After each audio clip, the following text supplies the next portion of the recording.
আগামী দিনে শান্তিতে বসবাস করতে চাই। আমরা সকলকে সাথে নিয়ে এই দেশকে সুন্দরভাবে গড়ে তুলতে চাই। এই বাংলাদেশে 1971 সালে স্বাধীনতা যুদ্ধ হয়েছে। বিভিন্ন সময়ে আন্দোলন, গণতন্ত্র পুনরুদ্ধারের জন্য আন্দোলন সংগ্রাম হয়েছে। 2024 সালের জুলাই আগস্ট মাসে আন্দোলন হয়েছে স্বাধীনতা রক্ষা করার জন্য। সেই আন্দোলনের সময় আমরা কিন্তু কারো ধর্ম, বর্ণ কোনো কিছু দেখিনি। রাজপথ দখলের সময় আমরা মুসলমান, হিন্দু, বৌদ্ধ, খ্রিস্টান সকল ধর্মের মানুষ মিলে যুদ্ধ করে এই দেশ স্বাধীন করেছি।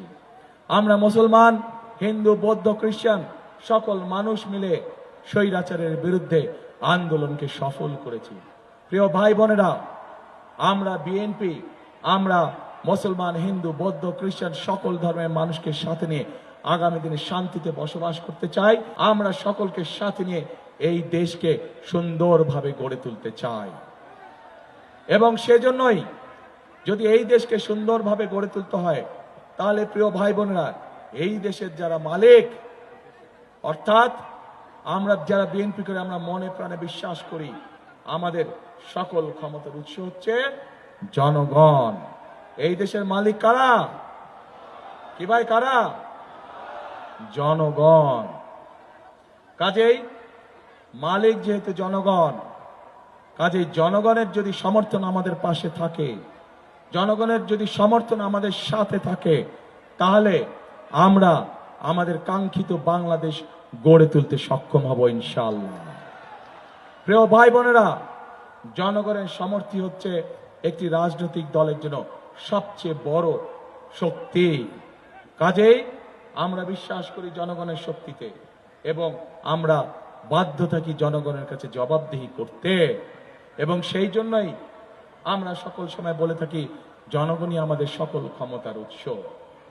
প্রিয় ভাই বোনেরা, আমি এতক্ষণ বক্তব্যে আপনাদের সামনে আমাদের দলের কিভাবে আমরা দেশকে পুনর্গঠন করতে চাই, কিভাবে সামনের দিকে দেশকে এগিয়ে নিতে চাই, সেই কথাগুলো আপনাদের সামনে তুলে ধরলাম।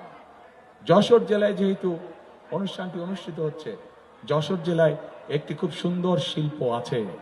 সেই শিল্পটা হচ্ছে ফুল চাষ। এখানে বহু মানুষ আছেন যারা এই ফুল চাষের সাথে জড়িত। প্রিয় ভাই বোনেরা, এই ফুলকে আমরা দেশের সীমানার ভেতরে শুধু রাখতে চাই না, আমরা চাই সেভাবে এই শিল্পকে গড়ে তুলতে, যাতে করে এই শিল্প ইনশাল্লাহ আগামী দিনে গার্মেন্টসের জামা কাপড় যেমন এক্সপোর্ট হয়, আমরা এই ফুল শিল্পকেও পৃথিবীর অন্য দেশে এক্সপোর্ট করতে চাই।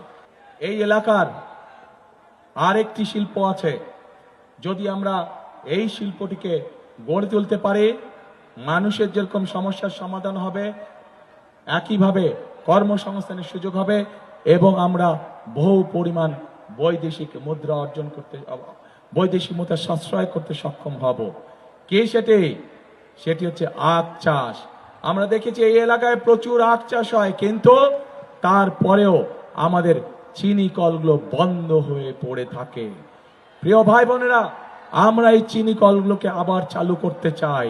চিনি কলগুলো চালু করার মাধ্যমে আমরা যেমন কর্মসংস্থানের ব্যবস্থা করতে চাই, আমরা চাই দেশের বৈদেশিক মুদ্রাকে সাশ্রয় করতে, আমরা চাই এই দেশের মানুষ নিজের উৎপাদিত চিনি এই দেশেই ব্যবহার করতে যাতে সক্ষম হয়। প্রিয় ভাই বোনেরা, এভাবেই আমরা ধীরে ধীরে প্রত্যেকটি এলাকা, প্রত্যেকটি জেলা, সামগ্রিকভাবে সমগ্র বাংলাদেশকে আমরা পরিকল্পিতভাবে গড়ে তুলতে চাই, যার ফলে আমরা আমাদের প্রত্যাশিত বাংলাদেশকে গড়ে তুলতে সক্ষম হব। এখন প্রিয় ভাই বোনেরা, আপনাদের কাছে আমার একটি জিজ্ঞাসা, আপনাদের সকলের কাছে আমার একটি জিজ্ঞাসা। এতক্ষণ আমি আপনাদের সামনে আমাদের পরিকল্পনার কথাগুলো তুলে ধরলাম। আমরা দেশকে কিভাবে চিন্তা করছি সাজানোর জন্য, আমরা চিন্তা করছি দেশকে কিভাবে সুন্দরভাবে সামনের দিকে গড়ে তোলা যায়, আমরা চিন্তা করছি কিভাবে আমাদের মা বোনদেরকে অর্থনৈতিকভাবে, শুধু অর্থনৈতিকভাবে না, ফ্যামিলি কার্ডের মাধ্যমে অর্থনৈতিক এবং রাজনৈতিকভাবে স্বাবলম্বী করে গড়ে তোলার জন্য। আমরা চিন্তা করছি কিভাবে আমাদের কৃষক ভাইদের পাশে থেকে তাদেরকে অর্থনৈতিকভাবে স্বাবলম্বী করে গড়ে তোলার জন্য। আমরা চিন্তা করছি কিভাবে আমাদের তরুণ এবং যুব সমাজের সদস্যদের বিভিন্ন রকম কর্মসংস্থান তৈরি করার মাধ্যমে তাদেরকে এই বেকারত্বের অভিশাপ থেকে বের করে নিয়ে আসার জন্য। আমরা চিন্তা করছি আমাদের ধর্মীয় সম্মানী ব্যক্তি যারা আছেন, সে যে ধর্ম নিয়ে হোক না কেন, তাদেরকে একটি সম্মানজনক যাতে জীবনযাপন করতে পারেন তার ব্যবস্থা করার জন্য। এবং একই সাথে এলাকার বিভিন্ন যে গুরুত্বপূর্ণ প্রকল্পগুলি আছে সেগুলো কিভাবে আমরা বাস্তবায়ন করব সেটিও কম বেশি আপনাদের সামনে তুলে ধরেছি প্রিয় ভাই বোনেরা। এখন আমার একটি জিজ্ঞাসা আছে প্রিয় ভাই বোনেরা, আপনাদের সকলকে জিজ্ঞাসা আছে, রেডি? জিজ্ঞেস করবো নাকি? করব? এতক্ষণ তো আমি আমার পরিকল্পনার কথা বললাম, কিন্তু এই যে এখানে 22 এখানে এই যে 22 জন দাঁড়ান তো আপনারা একটু, 22 জন শুধু প্রার্থী যারা তারা দাঁড়াবেন, একটু ধানের শীষটা উঁচু করে দাঁড়াবেন। এই যে 22 জন প্রমাণ স্বরূপ, এই যে 22 জন ব্যক্তি যার হাতে আপনারা ধানের শীষ দেখতে পাচ্ছেন, এতক্ষণ তো আমার পরিকল্পনা করছি, কিন্তু এই 22 জনকে নিয়ে আপনাদের পরিকল্পনাটা কে? আপনাদের পরিকল্পনা কে? কে আপনাদের পরিকল্পনা? ধানের শীষ না ধানের শীষ দিয়ে জেতানো এদেরকে? ধানের শীষ দিয়ে জেতানো। ধন্যবাদ, বসেন। এদের হাতে আমরা ধানের শীষ তুলে দিয়েছি। 12 তারিখ পর্যন্ত আপনারা এই 22 জনকে খেয়াল রাখবেন। ইনশাল্লাহ 12 তারিখে জিতলে বলে 13 তারিখ থেকে এরা খেয়াল রাখবে আপনার এলাকার উন্নয়ন, এরা খেয়াল রাখবে আপনার সমস্যার সবকিছু ইনশাল্লাহ।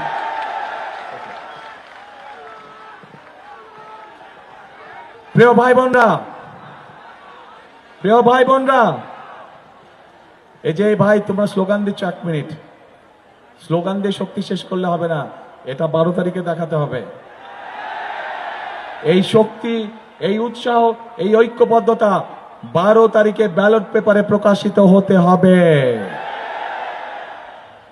এবং একই সাথে যারা দেশের মানুষের সামনে মিথ্যে কথা বলে, সকালে একটা বলে বিকালে আরেকটা বলে, এইভাবে মিথ্যে কথা বলে, যারা দেশের অর্ধেক মানুষকে অপমানিত করে, তাদের বিরুদ্ধে আপনাদেরকে সজাগ থাকতে হবে। জানেন তো তারা কারা? কারা? হ্যাঁ প্রিয় ভাই বোনেরা, তারা যাদের কাছে গিয়ে বিকাশ নাম্বার চাইছে, এনআইডি নাম্বার চাইছে, সেই সকল মা বোনদেরকে, সেই সকল ভাইদেরকে বলবেন ওই দিন পর্যন্তই বিকাশ নাম্বারে হয়তো কিছু পাঠাবে, তারপরে আর খবর রাখবে না তারা। এটাই হচ্ছে তাদের ক্যারেক্টার। আমরা দেখেছি কিভাবে 71 সালে দেশের মানুষকে রেখে তারা অন্যদিকে চলে গিয়েছিল এবং তার কারণেই এত লক্ষ লক্ষ মানুষ সেদিন শহীদ হয়েছিল। আমরা দেখেছি যে 71 সালে তাদের ভূমিকার কারণে লক্ষ লক্ষ মা বোন তাদের সম্মান হারিয়েছে। অবশ্যই এটা তো বলে কোনো লাভ নেই, এটাই তাদের ক্যারেক্টার। এবং সেই জন্যই যার নিজের দেশের প্রতি দরদ নাই, 71 সালে প্রমাণ হয়েছে, আবার আজও প্রমাণ হলো, এই দেশের মা বোনদের জন্য, এই দেশের নারী সমাজের জন্য এদের কোনো দরদ নাই। কাজে প্রিয় ভাই বোনরা, আজ আমাদেরকে সতর্ক হতে হবে, আমাদেরকে সজাগ হতে হবে, চোখ কান খোলা রাখতে হবে যে ওইসব ষড়যন্ত্রীরা কোথায় কোথায় ষড়যন্ত্রের ওত পেতে বসে আছে। যেখানে ওত পেতে বসে থাকবে সেখানে আপনাকেও আপনার মতন করে জনগণকে সাথে নিয়ে ব্যবস্থা গড়ে তুলতে হবে, যাতে করে তাদের ষড়যন্ত্র কোনোভাবেই ফায়দা না পায়। এখন প্রিয় ভাই বোনেরা, আমরা কি বাংলাদেশকে আগামী দিন গড়ে তুলতে চাই? আচ্ছা, বাংলাদেশকে যদি আগামী দিন গড়ে তুলতে হয় তাহলে একটি কাজ, একটি স্লোগান, করব কাজ, গড়ব দেশ। তারপরে সবার আগে বাংলাদেশ, করব কাজ, সবার আগে বাংলাদেশ। প্রিয় ভাই বোনেরা, আজ আসুন এই নির্বাচনকে শুধু নির্বাচন দেখলে হবে না, এই নির্বাচনকে দেখতে হবে রাইট এবং রঙের দিন হিসাবে। দেশপ্রেমিক এবং দেশ বিরোধীদের দিন হিসাবে। এবং বাংলাদেশের মানুষ অতীতে কখনো ভুল করেনি, সকল সময় তারা দেশ প্রেমিকদের সমর্থন দিয়েছে। এবং তাই আমরা আল্লাহর রহমতে আত্মবিশ্বাসে ইনশাআল্লাহ বিএনপি 12 তারিখে আপনাদের সমর্থন পাবে এবং আপনাদের সমর্থন নিয়েই বিএনপি শুরু করবে তার কাজ। করব কাজ, গর্ব দেশ, সবার আগে বাংলাদেশ। প্রিয় ভাই বোনেরা, যাবার আগে আরেকটি কথা বলে যাই। খাল কাটতে যাবেন কে কে আমার সাথে? হাত তোলেন। ইনশাআল্লাহ 12 তারিখে নির্বাচিত হলে পরে সরকার গঠন করে আমরা আসবো, খাল খনন কর্মসূচি শুরু করব। আমার সাথে থাকতে হবে সবাইকে। থাকবেন তো? ইনশাআল্লাহ। আল্লাহ হাফেজ। বাংলাদেশ জিন্দাবাদ। বাংলাদেশ জাতীয়তাবাদী দল জিন্দাবাদ। আসসালামু আলাইকুম।